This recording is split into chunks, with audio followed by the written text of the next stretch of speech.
If you're a fan of Halloween, you're a fan of Universal Studios Hollywood's Halloween Horror Nights.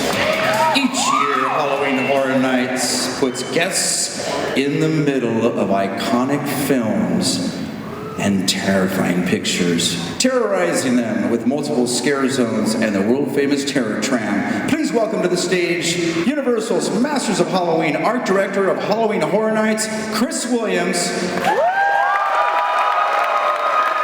and Creative Director and Executive Producer of Halloween Horror Nights, John Murdy.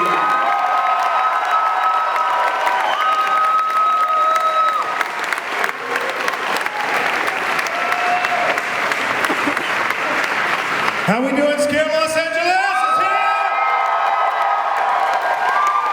Thank you all for coming. Thank you. Appreciate everything that you guys do every year. Come and check it out. We greatly appreciate it. Thank you so much. I will second that.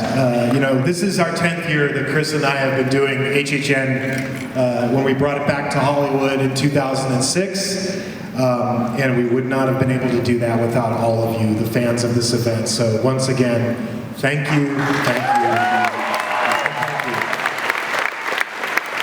So, I'm John Murdy, Creative Director of Halloween Horror Nights and producer of Halloween Horror Nights. And I am Chris Williams, Production Designer and Art Director of Halloween Horror Nights.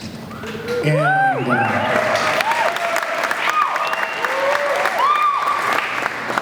if you've been following us in social media and on Twitter, we have a big announcement to make today. Are you guys ready for an amazing announcement? All right, why don't we roll video?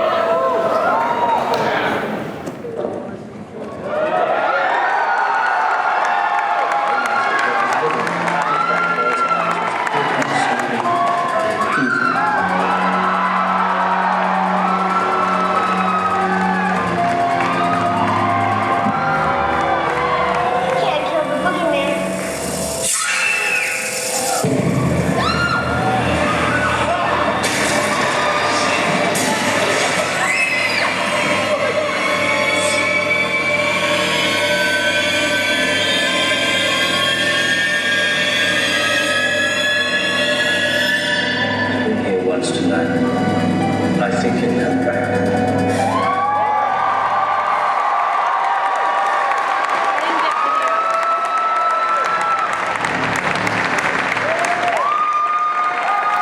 Halloween, Michael Myers comes home to Halloween Horror Nights, Universal Studios Hollywood. Are you guys excited?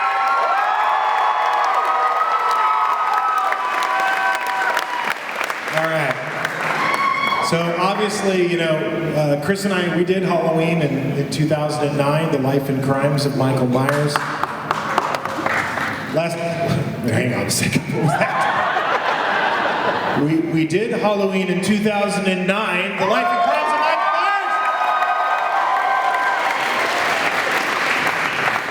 Myers! And, earlier in the year on Twitter, I asked our fans to vote, what was their, favorite mazes of Halloween Horror Nights over the last 10 years, and that was one of the mazes they picked.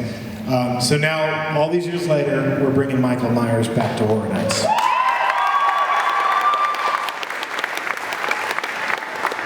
Halloween is one of my favorite films of all time, absolutely.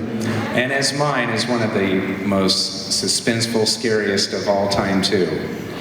So we thought that, since we're in Pasadena today, which has a lot of connections to the film, if you know your history of Halloween, we thought it'd be really fun today to talk a little bit about the history of the film, some of the behind the scenes of the film, and before we get into talking about what we're going to do with Halloween this year in our maze. So to do that, I'm going to bring out producer-director Malik Akkad. He is the CEO of Compass International Pictures and Trancas International Films. Long history with the franchise of Halloween. Welcome Malik to the stage. Hello. Hello, Scream LA. Wow, very excited to be here. Are you excited that Halloween's coming back to Horror Nights? You and I have been talking about this ever since we did it in 2009. Yeah, that's right. What a great reaction. What a perfect place to announce it. So, extremely excited. So I thought since Malik was able to join us today, we talk a little bit about the history of the film. And really it all starts with your father, Mustafa Akkad. If you wouldn't mind telling us a little bit about how, Mustafa brought Halloween to the screen.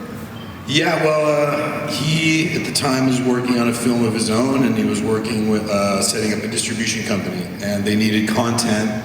So they were looking for young filmmakers, and he happened upon John Carpenter, who pitched him the idea of Babysitter Murders, which is pretty well known now, the story of that. And John basically convinced him by saying, I will take no money to produce, write, do the score, basically do everything along with Deborah Hill. And that kind of confidence, I guess, is pretty much what sold my father on taking the chance on the first film. Now you mentioned something, I think you guys are horror fans, you know this, right? You know Halloween was originally called The Babysitter Murders, right? But pretty quickly they changed the name to Halloween. And, what do you think the impact of that was? Because when you think about it, Halloween started what I call the holiday horror films, right? Because after that, Friday the 13th, My Bloody Valentine, New Year's Evil, I'm sure you guys know a few more of those titles. But what do you think just the name alone meant for the franchise? I think it was massive, not only obviously the yearly event, but what it's become, because at the time, 78, Halloween was not what it is today, and it wasn't as much an adult. I know, I was trick-or-treating. And it's really, the holiday has evolved so much, and the film has been a part of that for sure. And one of the most enjoyable things for me is to watch the effect it's had internationally. I mean, this film has gone into places where, they don't even know what Halloween was. And so now you find all over the world people are exposed to the holiday through the film, and so that's been very fun to watch. Now you mentioned this before, but John Carpenter. John not only was the director of the film, but he had multiple roles in the film. And you talk about the impact of, what John Carpenter meant to the original film. Not only as the director, but writer, producer, and wrote all the music. I mean, it's really a tour de force of John Carpenter's work. There's no doubt. Nobody had any idea what it would become.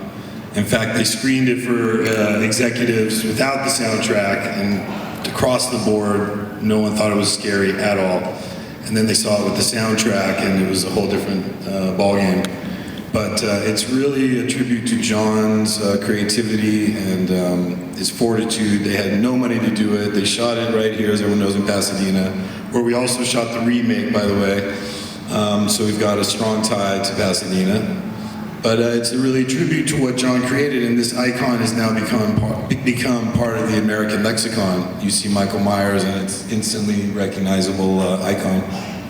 And also, just to talk a little bit about the music, because I think in the world of horror movies, there's certain pieces of music that are instantly identifiable. Obviously Psycho and what Bernard Herrmann did for the shower scene. But what John did for Halloween, as soon as you hear that main theme, and you guys, we saw that today when we played the video. As soon as you hear the music, you go crazy. He wrote that in something like 3 or 4 days, right? Well, it's really interesting because that was the beginning of synthesized music, and it was so rudimentary that it's not even the click track that you have today on computers. He was doing it by hand, and there's a couple places where the tempo slips a little bit, and so it's a really unique piece of work, and obviously one of the most recognizable scores or pieces of music ever.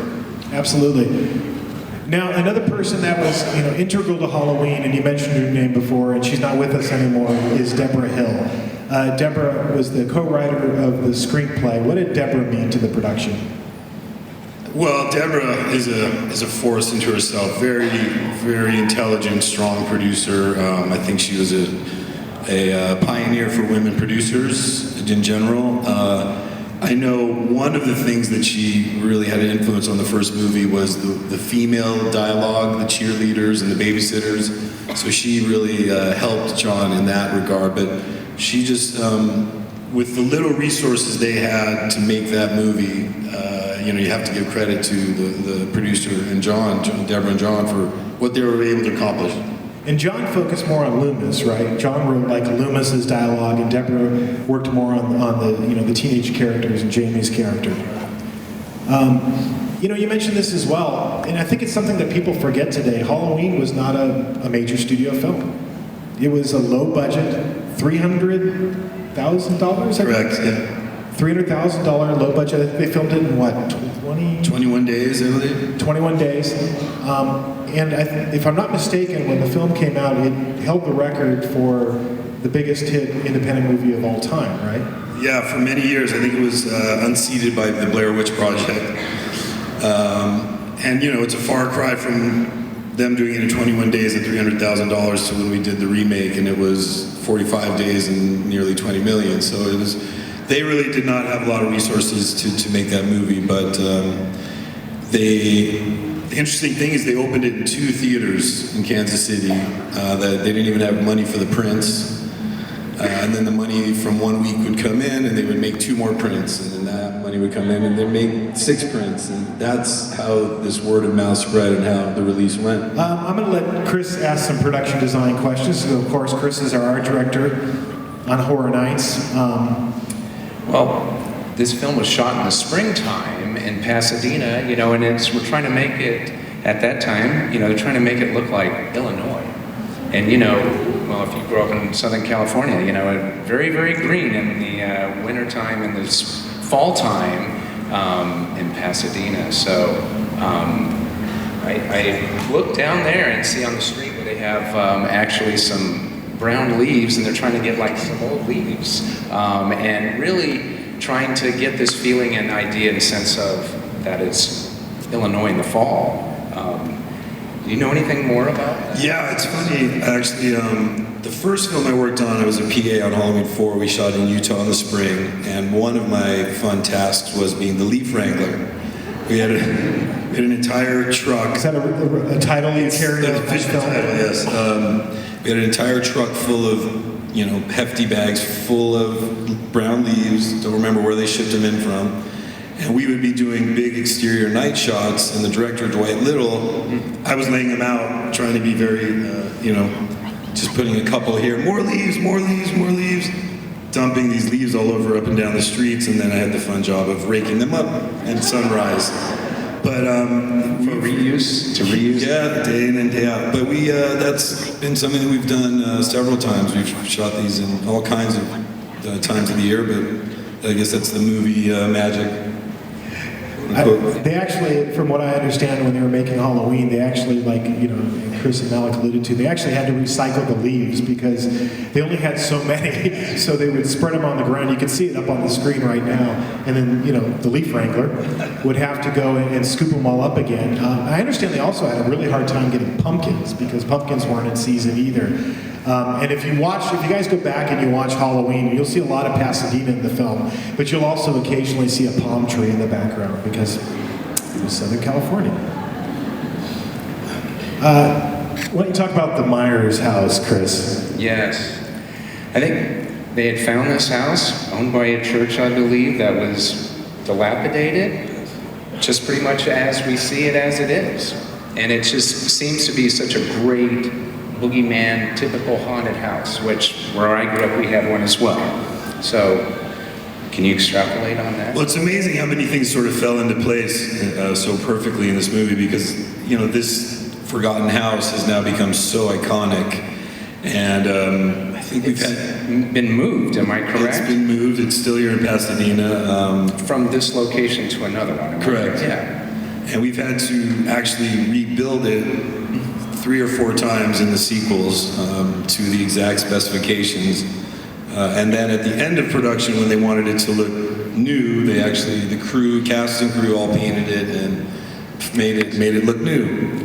I think like literally everybody on the crew had to chip in for that because, you know, if you remember the movie when it starts out in 1963, the house is pristine. But that's actually the way the house looked in the film when they found it. So they had to put up wallpaper, they had to paint the house, they had to drag in furniture just to get the house for that one scene at the beginning of the movie. You know, another thing that's really interesting about Halloween also is the connection to the movie Psycho.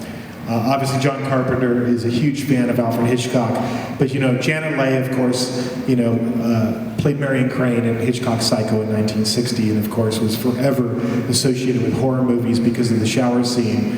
And in Halloween, John cast her daughter, Jamie Lee Curtis. What do you think Jamie meant to the franchise? Oh, wow. I mean, Jamie is one of the nicest, most incredible women I've had the pleasure of working on. She's been in 4 of the films now. You know, there was a little bit of sort of that stunt casting, I think, you know, nod to her mother, but really her acting carries that movie, makes it real. And that was a very unique kind of role at the time. That was a very new role, the babysitter, and fighting back against the killer. And so it was a trailblazing role for Jamie Lee.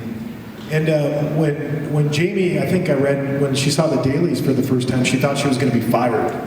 She actually, you know, went to Carpenter and was like, I'm terrible. And he was like, no. And Carpenter actually, because, you know, you shoot movies out of sequence. You don't shoot them in the order they are in the script. He developed this thing called the fear meter. Do you know about this? I don't. He developed a fear meter for Jamie so that he could tell her whatever scene they were filming, okay, this is how afraid you are in this scene. But of course, her performance, you know, became one of the, you know, classic horror movie performances. And, you know, for a while, she was known as she is now on the television show, this, you know, the Scream Queen, because of her, you know, her absolutely, you know, blood-curdling scream that she does in the Halloween films. There's other, you know, strange connections to Psycho as well.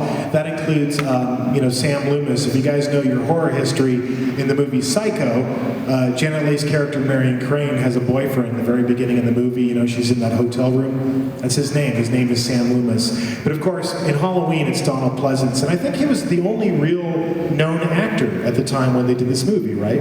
Yeah, originally they were trying to get Christopher Lee to play the role, which would have been very interesting, very different, but I think Donald, you know, he really grounded that movie and made it so real and so scary. And having had the pleasure of working with him on several films, he ended up doing 5, but he really loved this character, and it was just a joy to watch him work, and the care that he had. It wasn't just doing another Halloween. He loved this character, and I think one time they asked him, you know, Donald, how many of these are you going to make? And he said, I'll stop at 22, that's it. So anyway, God bless him, he's no longer with us, but he was a great man, a great actor. And you mentioned this too, Christopher Lee, he was the first choice for Dr. Sam Loomis, and I heard years later that Christopher, who just passed away, this last year, one of the, of course, great horror icons, but I heard he went up to Carpenter and said, the biggest mistake I ever made in my career was turning down Halloween.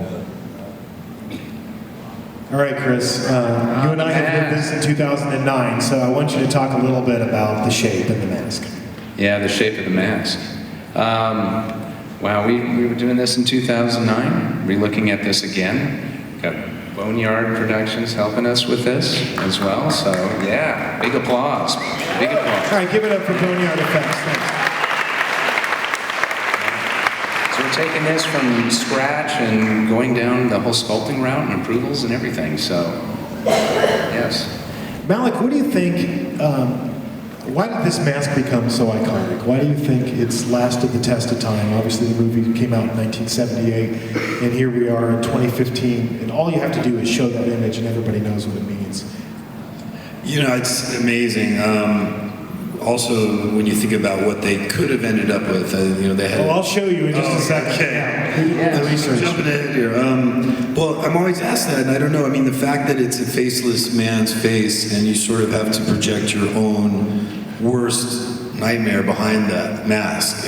Whatever your worst fear is probably what you're envisioning behind it, and I think that's part of it. And I just think also, it just looks fucking cool. I think it's the emotion, really cool. yeah, emotionless kind of look and feeling to it, I believe, yes. And I think that's like the essence of Michael Myers. I always think of him like he's almost like, the shark in Jaws. Yes. It's a relentless killing machine and no emotion. And I think when John was writing the film, I've heard him say multiple times that he didn't want people to be able to emotionally relate to Michael Myers. He wanted them to feel like he, almost like he came from outer space, that you just couldn't possibly understand what was driving this character. And obviously the mask plays a huge role in that. Now we mentioned that, this was not the original, design of the mask. Do you guys know what was? Let's hear it if you do.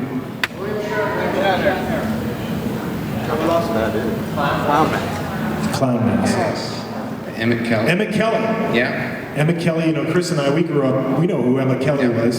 He was a famous clown, and originally that was going to be what the mask was going to be. It was, I think, a Dawn Post Yes. Emmett Kelly clown mask. Yeah, they were also emulating that from, I think, the comedian Red Skelton, if you are as old as some of us up here on stage. But, he had like this sad look on his face, and you can see that as well. But I think when you do the cross comparison, between the two masks, Would have been a completely different movie, yes. that's for sure. Yeah, but it makes sense that they would think about that. Totally. The tie-in because of him as a young boy as a clown, and the murder, and the tie back makes sense that they would look at that. And I heard this too when we asked the question, the Michael Myers mask, the iconic Michael Myers mask. What is that? Do you guys know? Shatner. That's what it was. A William Shatner mask. Again, I believe a Dawn Post mask. Yes. The producers actually approached Dawn Post when they were, in pre-production for Halloween and wanted him to design a mask, but again, this was a $300,000 low-budget horror film. They couldn't afford to do that. So, if I'm not mistaken, they bought the mask for $2 Yeah. at a drugstore, and they made slight alterations to Yeah, it. they cut out the eyes a little bit more and removed the eyebrows and the sideburns and slicked back the hair and painted it, and then did a ghostly white paint job to try to get that emotionless look and feeling. It's kind of a trip to consider that when you see, Halloween or any of the other films, that it's Shatner coming after you at the end of the day. That's what the sculpt was. Have you ever run across?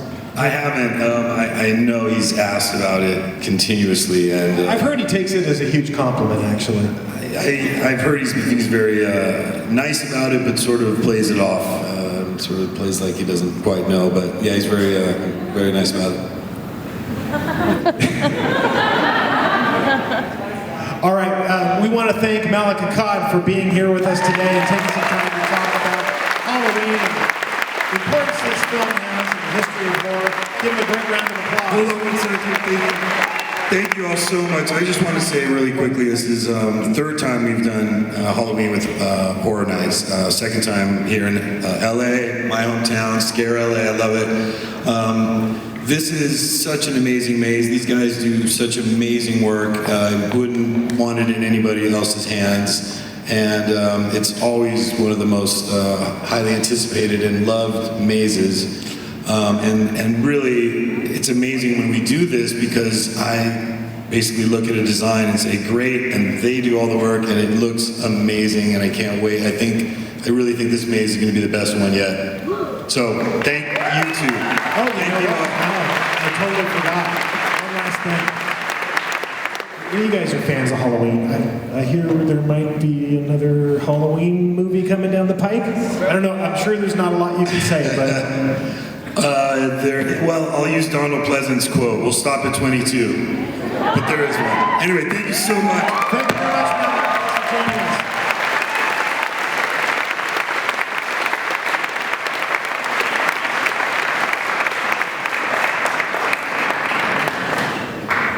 Okay, so what we're going to do now, I'm putting my little iPhone out here so I can make sure I keep an eye on the time, because what we'd like to do, Chris and I are going to talk just briefly about what we did back in 2009, the experience of making, The Life and Crimes of Michael Myers, talk a little bit about what you can expect to see at Horror Nights in 2015. Want to try to allow some time, we don't always do this, but I want to allow a little bit of time for Q&A, because I'm sure you guys have a lot of questions.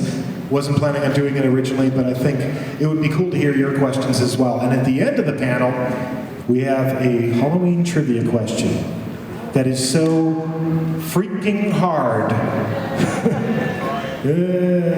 But I have confidence you'll be able to answer it, and whoever answers it correctly at the end of the panel is going to win the Ultimate Fan Package, so we want to make sure we allow time for that. All right. 2009, Chris and I did Halloween, The Life and Crimes of Michael Myers. What's like your memory of that maze? It's been a lot of years. Do you remember it? Oh, yes, I do. Okay. I remember this emotionless shape coming out of everywhere, actually. No, it was really great. It was really good. You know, this is where, early on in 2009, where we were really trying to capture detail, and we had pushed things to a certain level, and we replicated the house, and we're looking at doing it again, even with more detail, actually. And we'll show you a little piece of art about that in a second. To me, this picture from Theme Park Adventure sums up our maze in 2009. This was a scene we did where it was the laundry room. Yeah. Yes. And it was one of my favorite scenes in the maze. You saw Michael banging against the window, and then he came through the door and he attacked Annie, and it was all this beautifully little tightly choreographed scene. But just that image of this, you know, the shape staring through the window, to me that said Halloween. So I'm very grateful for Theme Park Adventure for taking that excellent picture, because I've had it for years. It's really good pick. The other thing that I'll always remember about our maze in 2009 was how well our casting people did with this particular role, Dr. Sam Loomis. That's a side-by-side comparison. You know, you see Donald Pleasance on one side, and you see our Dr. Loomis on the other. Do you remember he just showed up to auditions? Do you remember this? Yeah, he was a very, very committed individual, this guy. He was so into, yeah, he did. He shaved his head for this. Yeah, he did. He shaved his head. And Scott Kleckner, who is our head of casting, I mean, he's great. He just put so much thought and effort and time into really trying to look and, you know, any of our face characters, he's really trying to match them up as close as he can. We Great. have the great honor and privilege of working with some of the best, what we call them, scare actors in the business. And a lot of times they come up with things that even, you know, Chris and I don't think of, usually good.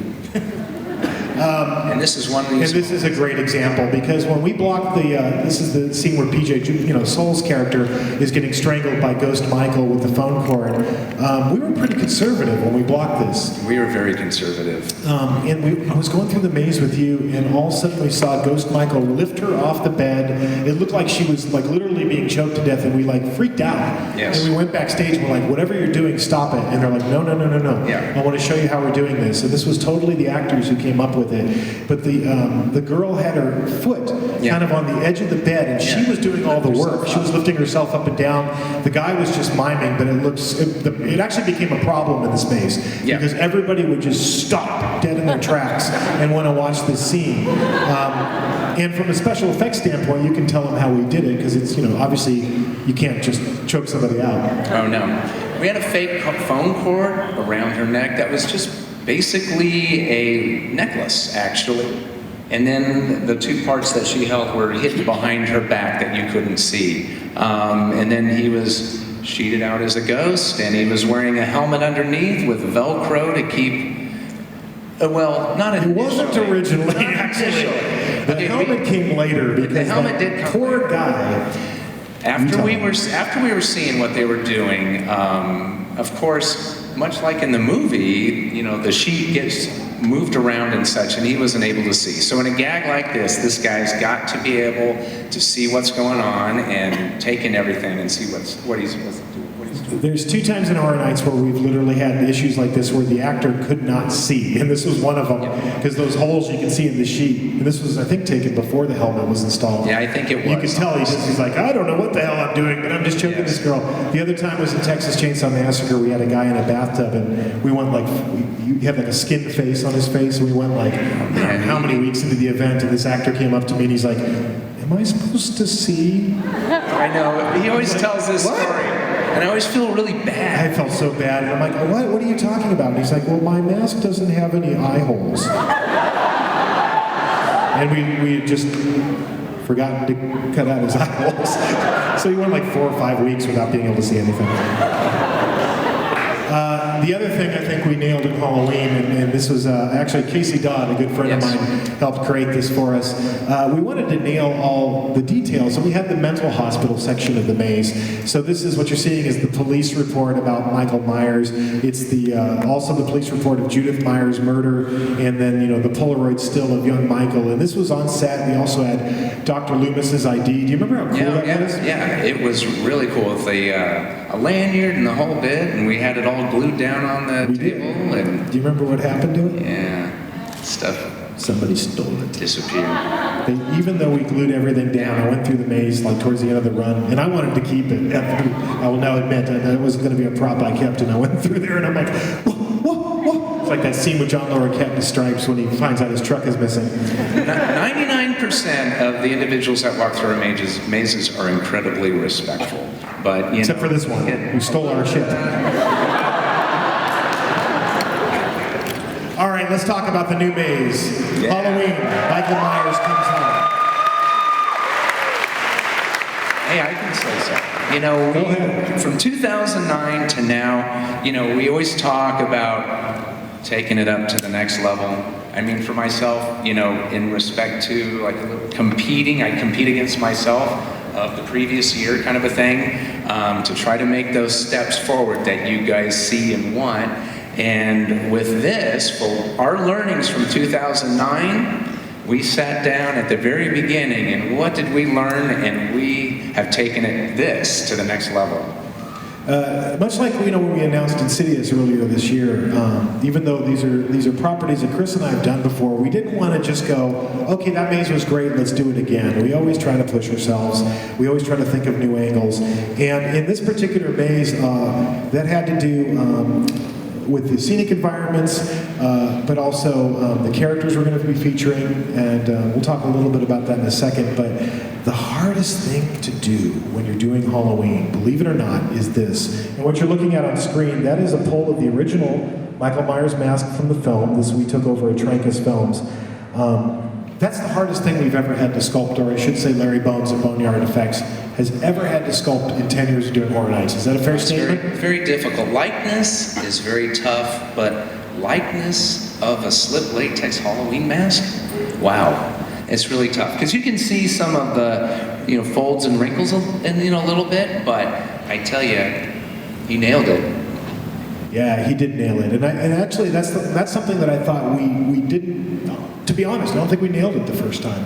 I think this time we really, with the help of Trancas and being able to have the real mask in front of us and being able to really study this, I think this time we nailed it, and you're going to see it when you go through the maze. But sometimes the simplest things are the hardest, and that's absolutely the case of this mask. Okay, this is a piece of key art, and this is actually, this was your idea, so I want you to explain why, your approach to the Myers house this time. Oh, wow. So here's our key. What's your idea? You came up to me and you said, Yeah, that we should make it look like a haunted house, essentially. And push it. And push it. So we are pushing it. We are going to push it to the next level with all the crazy scenic techniques and the painting techniques, block age, what we call, and crackle paint. So we're really taking it and really emulating it how it was in the first film of the older home. because you go back in the film, they go back to the house, 1978, and it's all dilapidated, but it is to us the quintessential ghost house. And it we're is the trying- quintessential haunted house. Trying to set a mood right off at the beginning. So we really felt the Myers house was a place we wanted to spend a lot of Yeah. time in this time. So the maze is going to start with the Myers house, and we're also going to end with the Myers house. It's the bookend for the entire maze. We're also going to be using projection. We also wanted to kind of look at Halloween almost in a paranormal way, because there's a lot of elements in this film where Michael is almost like a paranormal character, and I'll explain a little bit more of that in a second. Actually, the working title for this maze was The Ghost of Michael Myers. But we thought that probably wasn't appropriate or right because he's technically not a ghost. But that's the way Chris and I approached it in our heads. It was like, we're going to go back into the house, and in the beginning, it's almost like the spirits of what took place there are happening, in front of us in almost a paranormal way, and that includes the projection you're going to see of Judith's death at the beginning. Of course, there's young Michael Myers. And when you go into the house, again, talking about kind of like these kind of visions from the past, the house is totally dilapidated, but you'll see young Michael make an appearance along the way. And I'm putting like little quotes from the film because the script is so awesome to Halloween, and Donald Pleasance's character is in essence leading you through the maze. It's his narration. It's that great line in the film. Every kid in Haddonfield thinks this place is haunted. So we're going to take you into the Myers house. We're going to take you through it. And there's a scene in the movie, I'm sure you guys picked it up over the years. What's that? Yeah. He got hungry. They refer to the fact that Michael ate a dog. But you never see it in the movie. Now you'll not only see it, you will smell it as well. Hey, the shape needs to eat, It really does. Somebody got hungry. And this is what we talk about when we talk about the paranormal. And it's something we really didn't do last time. This is one of my favorite scenes. You know what's really scary to me about Halloween and why I love this film so much? When you really think about it, it's almost a bloodless horror film. There's very, very little blood, and it's about building tension and building suspense. And in a lot of ways, it's kind of like Jaws. Like I've said this before, Jaws is like 45 minutes into the movie before you ever see the shark.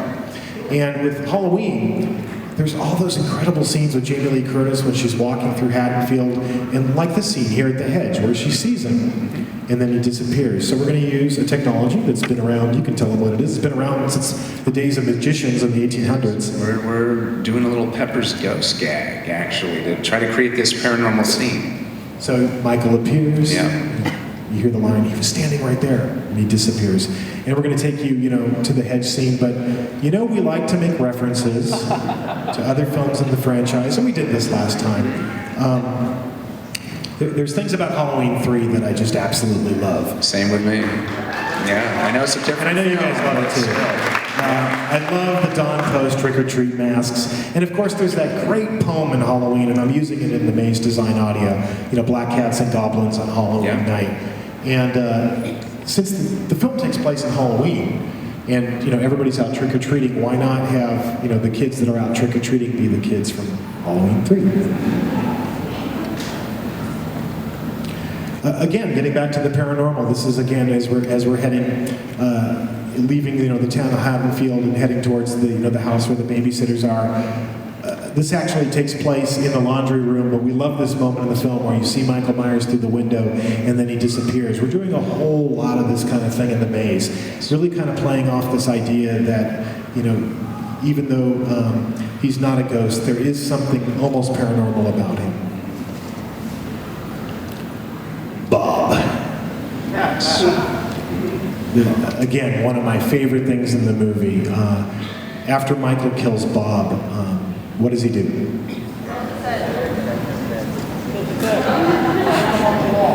He's like an artist admiring his work. He kills him and then he stands back and he does that incredibly creepy head tilt. And so, of course, with Halloween, when you're dealing with the original John Carpenter film, you have to hit all of the classic kills. So when we go into the Wallace house, of course, you're going to see the demise of Bob. And we have this entrance the same from the backyard right into the kitchen like this. And I mean, I know this is a stupid art director's comment, but I'm so jazzed about trying to make a 1970s kitchen, actually. Bring it back to how it was with the brick and the herringbone. I'm sorry, I digress. But that's like, we grew up like that. I mean, that's, is there yarn art in it? I'm sorry? Is there yarn art in there? Yes. Okay. That's all I want to know. Within these films, we have to do a lot of screen cap, the hell out of this film. And yeah, John is the master at that. He just for hours. Yes. You pick up all these details, and we go, Yeah. oh, look at this. No, Even absolutely. the kitchen, even the popcorn thing. I was like, Chris, look at this Yeah. popcorn. Like that. Like 99.9% of the people going through the maze are going to go, wow, they got the popcorn right. But these are, That's always been Chris and I's philosophy with Horror Nights. We always shoot for the Uber fan, and figuring that if we can do it right for the Uber fan, everybody else will come along. I also wanted to throw a little homage to Halloween 3. I love the Silver Shamrock commercial. Happy Halloween, Halloween. So you'll see and hear that in the house as well. See anything you like? I could recreate that scene for us on stage. Maybe not. What's the rating on Scare Away? No, we did this scene before, but we, with all the things we learned the first time, we definitely want to do this scene again. So, of course, Linda's going to die. Ghost Michael's going to kill her. Yep. And, I think sometimes it's not about the boo scare. Sometimes it's not about a guy jumping out at you. Sometimes it's about watching our actors do their thing on set right in front of you. And that's the case in this scene. Not every scare in this maze is a boo scare. Sometimes it's just a really cool visual. Yeah. And that's what we're going to do with this scene. And I love Ghost Michael. I love his glasses. I love the whole vibe. So there's a little bit more Ghost Michael this time. Yes. That's all I'm going to say. Oh, yeah. I'm not going to say anything more than that. But He's great. He's a great character. So we didn't want to just have him in the one scene, and hopefully he'll scare the living fill in the blank out of you.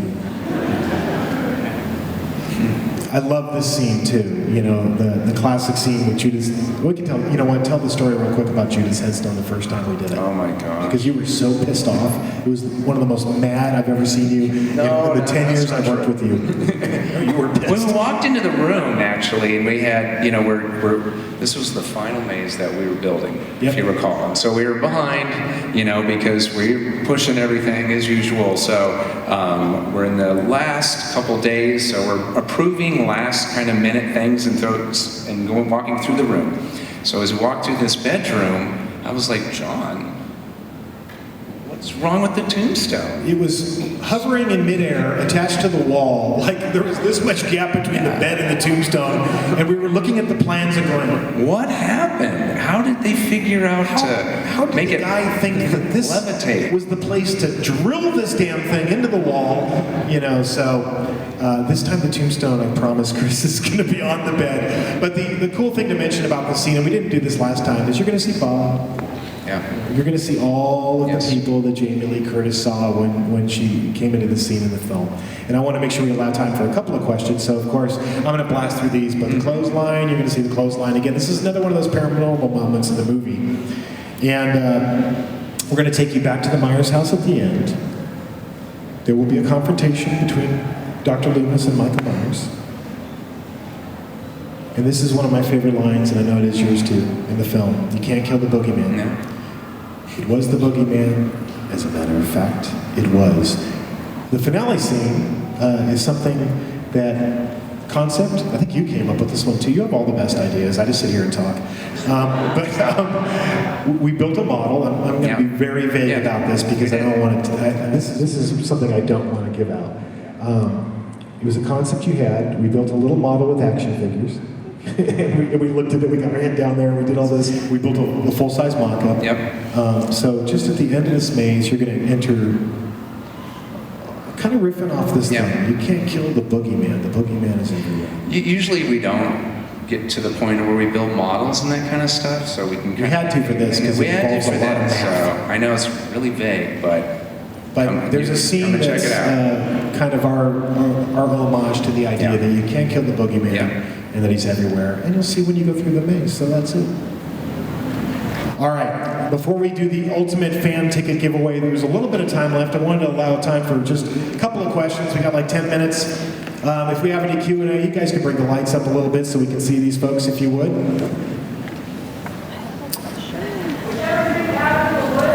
I thought there was going to be a microphone. And We have a microphone. Thank you. Go ahead. You pick. Okay. I can't see either. Questions? Raise your hand. Anybody got questions? How about right over there? Hi. I'm kind of like fangirling so hard right now. I'm fanboying so hard. Oh my God, it's like amazing. I'm a designer, so I was wondering what advice would you give designers who are interested in wanting to be involved in Halloween Horror Nights? I'll let the designer answer that one. Wow. I started out as a fine art major actually in college. I mean, a lot of people take like a theatrical approach and, you know. But I was an actor. I was, Well, I was a pointed theater major, John, but I was an actor. because I know a lot of individuals ask him that same question too. But, you know, honestly, I think my approach was different.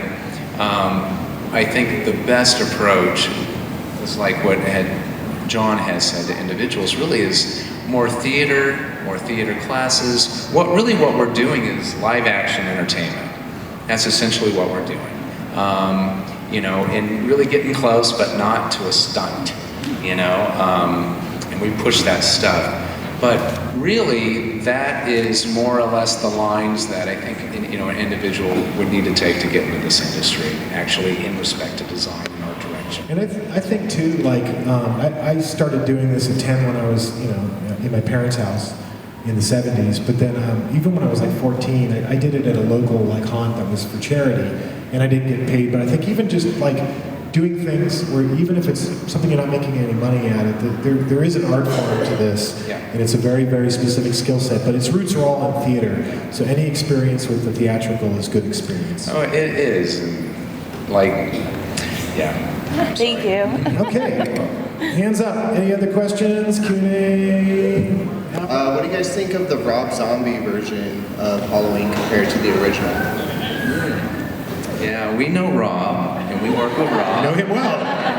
You know, Thanks for asking that question. The take he took, you know, is a, you know, more modern take of, you know, and it's exactly what Rob would do, and that look and feeling of it, and the production design. I mean, he's a very cool visual guy, and you guys know that on his website. But yeah, visually and everything. Oh, You know what I very really cool. like? Very cool. One of the environments I really like in Rob's film is with all the masks. Oh yeah. You See, know, I thought that was super, super see, that's cool. a really cool visual one. You know, one of the things, well, we worked obviously with Rob on House of Thousand Corpses for 2 years, and you have a history with Rob predating that. But I'll never forget Rob's manager, Andy Gould, said to me once that when he first met Rob, he asked him, you know, what his ultimate goal was, and it was to do this. Yeah. I mean, really, besides music and films, he loves, you know, this kind of stuff, and he had a ball working with us. We had a great time working with him.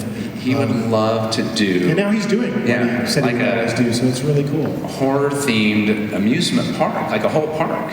That would be That was his ultimate goal. dream, and he's kind of doing it now, so it's Yeah. really cool. But there's definitely touches in his film that I really, Oh, really yeah. like, and I love that mask thing. Okay. How about right there, sir? Hey, John, I know that you do a lot of the voices at Universal Studios. You do Mother Bates over on the. And I know that you alluded to doing a voice for one of the mazes, and would that be Loomis for this maze? I'm going to leave it to mystery and see if you figure it out. No, because I know, to your question though, yeah, I do Mother Bates. I'm the voice of Mother. Every time you go get your picture with Norman and you hear Mother bitchin' at Norman, that's me. One year on one of the Friday the 13th mazes, there was a weird situation, I think it was 2010, where there was two different actresses that did the voice of Jason's mother. It was the remake, actually, of Friday the 13th. And in one of them we were cleared to use, and the other we weren't. It's just like one of these things you find out legally as you're going through a project. And so we couldn't use it, but it was like too late. And so yeah, I became Jason Voorhees' mother in that maze, but I don't think anybody figured it out. I was Freddy Krueger in one of our Nightmare on Elm Street mazes for sure. There was where I had to replace the voice. So I did one on, I did a lot of voices. I'm like almost every scream you hear in the park that's a male scream. Oh, I know. I can recognize John actually in the park.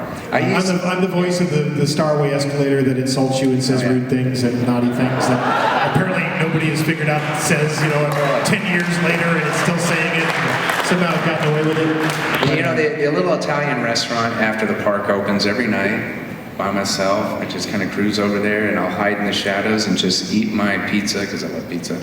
And I can hear his screaming across the way over a chainsaw, and it loops like every 30 seconds because it's a flow-through area. But I'll just sit there and hear John screaming. That one hurt too. I did a session once years ago with nothing but screams, and it practically bled afterwards. It was so bad, but And the female who does all those screams is a girl named Renata who works at Universal, and she's like the best screamer. So I always like her, Renata, scream for me. Life is strange. All right, how about one more question, and then we'll do our fan giveaway. It's 5:26. It's like Michael Myers staring back at me. I actually want Michael Myers to ask me a question. That would be totally awesome. I'm back But here. laughter's kind of freaking me out, I'll tell you that much. I'm leaving. Nice seeing you guys. Out of all the mazes that you had to announce this year at a scare. Why are you holding the mic in Michael Myers' mouth? That's what I want to know first. Michael, Is there a knife coming You in don't anytime know. soon? You may want to talk. Go ahead, I'm sorry. I'll listen. Okay. Why did you choose Halloween to announce? It's Carol A. Yeah. Pasadena. It's Pasadena. This is the place where the movie was made. Well, plus also I think because, well, first of all, I mean, we're huge Halloween fans. Oh, way huge. And we knew people coming to Scare LA would be huge horror fans. And also there's the, like I said, it's the connection of it being filmed right here in Pasadena. I mean, you can actually see the real Myers Yes. house. Oh, if you do that, by the way, don't go up and knock on the door. You know, because those poor people. If you've been there recently, there's like a sign. It's like, Halloween fans, stay back, you know. My wife's from Dublin and is Irish, and I've gone to see like Bram Stoker's house because he lived in Dublin, and there, you know, there's a plaque. It's like Bram Stoker's house, sawed off, you know. Don't knock on their door. It's kind of cool. Those poor people. The people live there. So, but we thought it would be really cool to do Halloween together, right? Yeah. Pasadena. Okay, as promised, on Twitter. That would been really weird on Twitter lately. This is what happens when you have an 8-month-old baby and you never sleep. So I have a certificate here. I'm going to pull it out. Okay, and I screwed up. Oh. Certificate, thank you. And I screwed up when I printed it. And it says 2, but I've now signed it and annotated it with Chris and Malika Khan. So that we're going to give away 4 Frontline passes to Halloween Horror Nights this year, 2015. And bonus, behind the scenes maze tour of Halloween or the maze of your choice with myself and Chris, if I can wrangle you. Yes, You I'll sign do up for it. that? You sign up for that? I'm there. It's much more interesting with him. All right. So we're going to do this in the form of a trivia question, and I made it diabolically hard. It was. I tested it backstage on certain people, and they're like, what? Because I'm cruel and evil. All right. Are you guys ready with your microphones, Scare LA crew? Because I'm going to pick somebody. It's going to be like the first hand I see up. Unfortunately, if you don't get it right, I'm tearing that into shreds. Okay, right here, live in front of you. That's what's going to happen. He's been saying this for about a week. In just tiny pieces. I'm going to take it home. I'm going to give it to my 2-year-old and let her throw it up in the air and go, party! Because for some reason she likes to tear paper and do that. All right. You guys ready? Of course, from Halloween. And don't shout it out, because then I'm really going to tear it into paper. And don't try to Google this, because I can destroy phones with my mind. It's like the movie Scanners. All right. What is Michael Myers' middle name?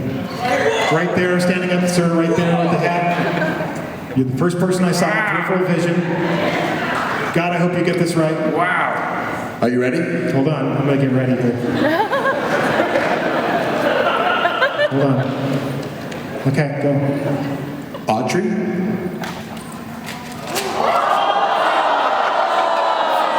are absolutely right, sir! Yeah! You look on your face, I'm so sorry. That's a truth. You are absolutely right, and you win. So come up and see us afterwards here, and we'll hook you up, we'll get your contact information. You are gonna win 4, even though it says 2, 4 Frontline online passes to Halloween Horror Nights 2015. Chris and I will take you on a behind-the-scenes tour of Halloween or Amazing Your Choice. Thank you guys so much for coming.